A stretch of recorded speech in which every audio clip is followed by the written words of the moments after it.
Assalamualaikum warahmatullahi wabarakatuh. Hamdan wa syukran lillah, salatan wa salaman ala rasulillah, amma ba'd. Hari ini kita mengkaji tentang hadis maudhu atau hadis palsu.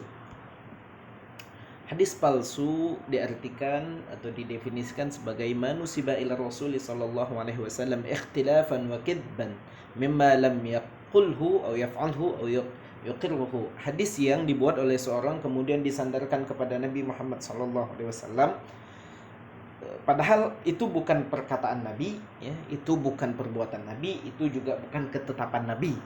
Tapi orang buat-buat kemudian menyandarkan bahwa itu berasal dari Nabi. Kemunculan hadis palsu menurut Ahmad Amin, ya. Ini sejarawan Muslim. Ahmad Amin mengatakan bahwa hadis palsu itu sudah muncul pada fase Nabi, ya, berdasarkan dari hadis Nabi, man kadzdzaba alayya muta'ammidan falyatabawwa maq'adahu minan nar. Barang siapa yang berdusta dengan sengaja atas nama Nabi, maka tempatnya di neraka, ya. Artinya Nabi menyabdakan hal ini karena memang sudah ada proses pemalsuan pada saat itu, gitu ya.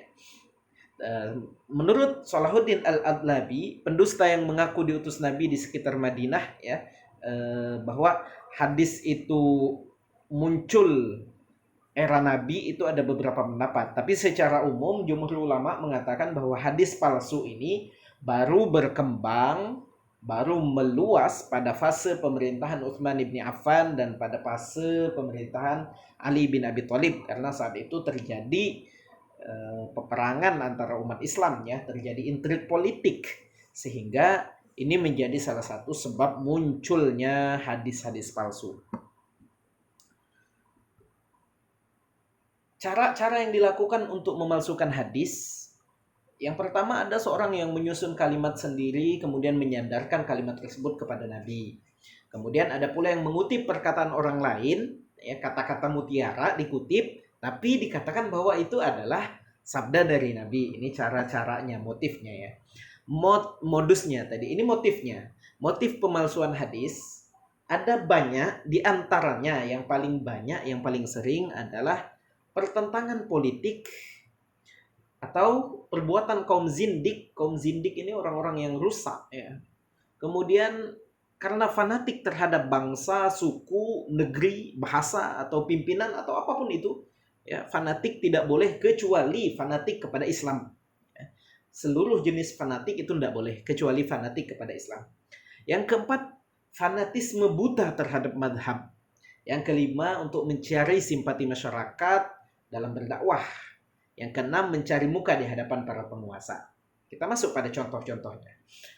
Hadis yang muncul karena pertentangan politik. Ini sangat terkait dengan sejarah peradaban Islam, ya. Anda kaji sejarah peradaban Islam, bagaimana pertentangan antara pengikut dari Ali dan pengikut Muawiyah. Sampai-sampai ada yang berkata begini dari pengikutnya Khalifah Ali radhiyallahu anhu. Ada yang berkata begini, malam yakun aliyan khairun nasi, malam yakul aliyun khairun nasi.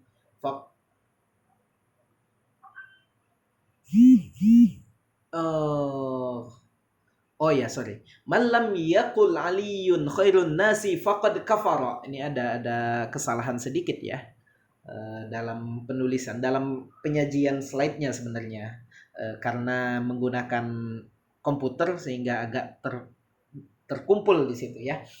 Man lam yakun aliyun khairun nasi faqad kafara. Ada pengikut Ali mengatakan, barang siapa yang tidak mengatakan bahwa Ali adalah sebaik-baik manusia, maka dia kafir. Waduh, ini cukup mengerikan, ya. Ada juga yang mengatakan bahwa ada hadis Nabi bersabda, ya Ali, innallaha ghafara laka waliduriyatika waliwalidayka waliahlika walisyiatika walimuhibbi syiatik.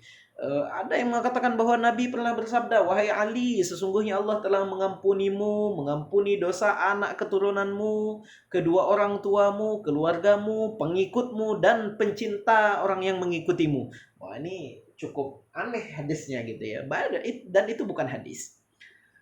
Kemudian dari pihak Muawiyah tidak mau kalah, dilawan hadis palsunya, dikatakan bahwa orang-orang yang dapat dipercaya di sisi Allah hanya 3.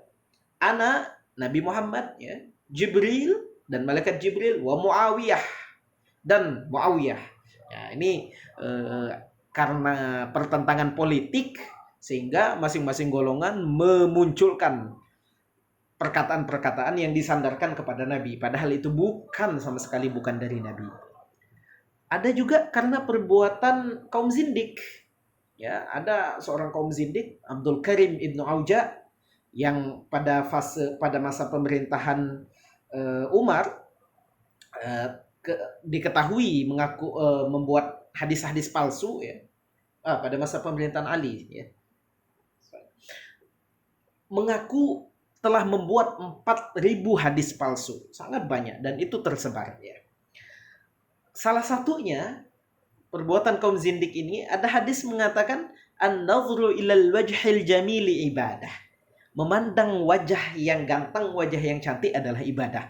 Padahal naudzubillah, ini seorang yang beriman kepada Allah Subhanahu wa taala tidak akan pernah mengatakan hal yang demikian. Naudzubillah min dzalik. Kemudian ada juga yang terjadi karena fanatisme terhadap bangsanya, sukunya, bahasa dan pimpinannya. Misal orang-orang Arab, ya, orang-orang Persia karena fanatis terhadap Persinya mengatakan innallaha idza ghadiba, kalau Allah itu sedang marah maka akan turun wahyu dengan bahasa Arab. Tapi kalau Allah sedang senang maka akan turun wahyu dengan bahasa Persia. Orang-orang Arab nggak mau kalah, dibaliknya innallaha idza ghadiba, kalau Allah marah anzalal wahya bil farisiyah, maka akan turun wahyu dalam bahasa Persia. Tapi kalau Allah lagi senang akan turun wahyu dalam bahasa Arab. Ini sama sekali bukan sabda Nabi, dan ini merupakan hadis yang dhaif, bukan dhaif lagi, hadis yang maudhu, ya, hadis palsu, bukan perkataan Nabi tapi disandarkan kepada Nabi. Kemudian ada juga yang terjadi karena fanatisme buta terhadap madhab. Kalangan Imam Abu Hanifah misalnya mengatakan sayakunu fi ummati rajulun, nanti akan ada di umatnya Nabi ini laki-laki, yuqalu lahu, yang namanya Muhammad ibn Idris, yakni Muhammad bin Idris Asy-Syafi'i, Imam Asy-Syafi'i. Dikatakan bahwa huwa adru ala ummati min iblis. Dia ini lebih bahaya bagi umat Nabi Muhammad ini daripada iblis. Wa yakunu fi ummati rajulun yuqalu lahu Abu Hanifah, dan akan ada laki-laki dari kalangan umat Islam yang bernama Abu Hanifah. Wa huwa siraju ummati, dia menjadi pelita bagi umatku. Ini Imam Syafi'i dan Imam Abu Hanifahnya tidak mungkin mengatakan hal demikian, tidak mungkin membuat hadis yang palsu ini, akan tetapi pengikutnya yang sangat fanatis terhadap madhab membuat hal yang tidak perlu seperti ini. Kemudian ada yang mencari simpati masyarakat. Ini biasanya orang-orang yang orang-orang yang suka pidato, ini biasa membuat hadis-hadis palsu. Ya memang tujuannya untuk membuat semangat orang dalam beribadah, tetapi ya tetap tidak boleh karena ini hadis palsu. Misal ada yang berkata man qala la ilaha illallah, barang siapa yang mengatakan la ilaha illallah, khalaqallahu min kulli kalimatin, maka dari setiap kalimat itu Allah akan menciptakan burung yang paruhnya terbuat dari emas dan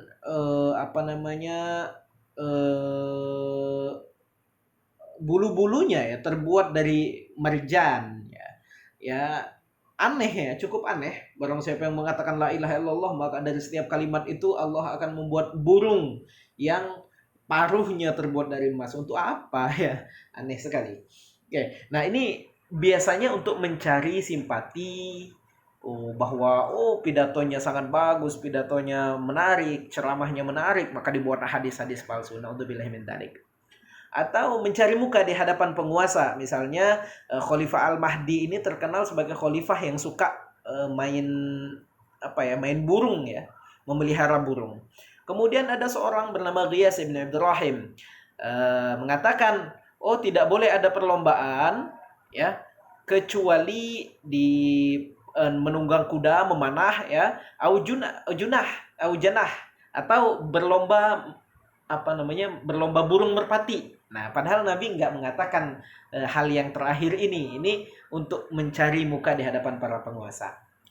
Nah, sekarang bagaimana cara menentukannya? Ciri-cirinya, pertama, ciri-ciri hadis maudhu itu pertama bertentangan dengan akal sehat, tidak faktual dan tidak bisa ditakwil.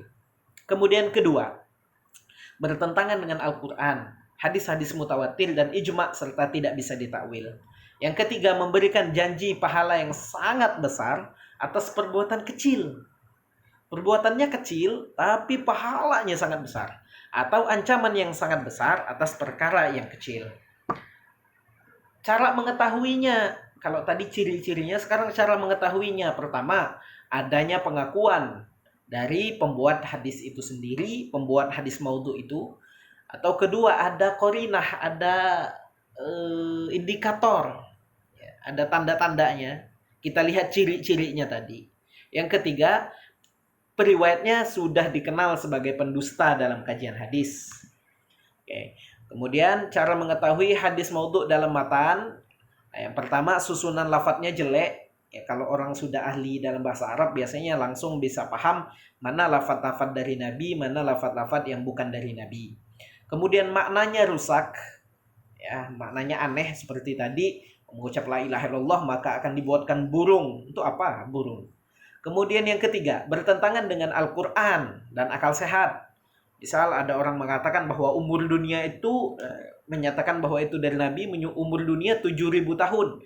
Padahal Al-Quran sendiri mengatakan tidak ada yang tahu tentang hari kiamat. Ya, hanya tanda-tandanya saja yang dijelaskan. Tapi waktunya kapan itu tidak ada yang tahu. Maka ini bertentangan. Misal janji pahala atau dosa yang besar untuk perbuatan kecil. Misal, orang yang berbuat zina maka dosanya 7 turunan. Yang dosa siapa yang dapat, yang berbuat zina siapa yang dapat dosa siapa? Ini kan nggak masuk akal. Karena Allah taziru waziratu wizra ukhra. Seorang itu hanya menanggung dosanya sendiri. Kemudian bertentangan dengan sejarah dan hadis yang melebih-lebihkan satu orang sahabat. Nah, kalau ada hadis, ya tidak semuanya, memang ada beberapa sahabat yang memiliki fadilah, tapi kalau ada hadis yang isinya sangat melebih-lebihkan kayak tadi, barang siapa yang tidak mengakui Ali sebagai manusia utama, maka dia akan kafir. Nah, itu sudah kelihatan bahwa itu adalah hadis yang maudhu. Nah, khusus dalam masalah fadilah, ada fadilah amal. Imam As-Suyuti menyatakan bahwa hanya ini bukan fadilah amal maksudnya, fadilah surah. Karena banyak sekali hadis maudhu terkait fadilah surah Al-Quran. Imam As-Suyuti menyatakan bahwa hanya surah tertentu yang memiliki dalil fadilah yang jelas. Yakni surah Al-Fatihah, As-Sab'ut Tiwal, Al-Kahfi, Ad-Nur, Yasin, Ad-Dukhan, Al-Mulk, Al-Zalzalah, Al-Kafirun, Al-Ikhlas, dan Mu'awwidhatain. Nah, menurut Imam As-Suyuti hanya surah-surah ini yang punya hadis yang jelas terhadap fadilah dari surah-surahnya. Oke. Hukumnya, barang siapa yang bersabda man haddatsa anni bi haditsin yara annahu kidzbun, yang dengan sengaja meriwayatkan hadis yang dusta, hadis palsu, maka ia termasuk ahadul kadzibin, termasuk salah satu orang yang melakukan perbuatan dusta. Bahkan pada masa khalifah ada yang sampai dibunuh orang-orang yang suka menyebarkan hadis palsu ini. Kemudian bagaimana cara menjaga hadis dari hadis palsu? Pertama, dilakukan penelitian sistem penyandaran hadis. Kemudian kedua, memilah perawi-perawi yang sikoh, yang adil. Ketiga, studi kritik rawi yang fokus pada aspek kejujuran. Dan keempat, disusun kaidah kesohihan sanad dan matan hadis. Ini yang dilakukan para ulama untuk menjaga hadis. Demikian kajian kita tentang hadis palsu. InsyaAllah pada pertemuan berikutnya kita akan berbicara tentang takhrijul hadis, bagaimana cara mencari hadis. Semoga dapat dipahami, dan kalau ada pertanyaan bisa langsung pada sesi diskusi. Wallahul muwaffiq ila aqwamit thoriq. Wassalamualaikum warahmatullahi wabarakatuh.